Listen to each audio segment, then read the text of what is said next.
اللہ تعالیٰ کسی کو فوراً ملا دیتا ہے دعا مانگنے کے بعد. جیسے حضرت موسیٰ علیہ السلام کو ملا دیا نا ان کی ماں سے، اور کبھی سالوں لگ جاتے ہیں دعا کی قبولیت میں. جیسے حضرت یوسف علیہ السلام کو اپنے باپ سے.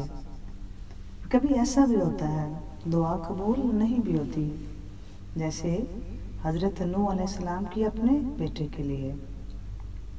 جو دعائیں قبولیت کا درجہ نہیں نہ پاتی اس دنیا میں، اس کا اجر اللہ تعالیٰ آخرت میں دے گا اپنے بندے کو.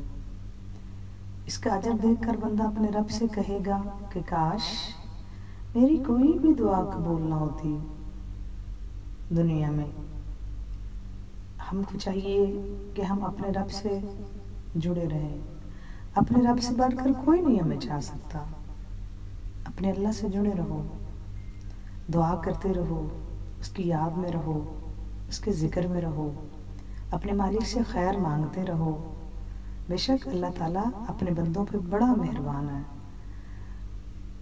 کچھ اور ملا یا نہ ملا دعاؤں سے، اس کا قرب ضرور ملے گا انشاءاللہ.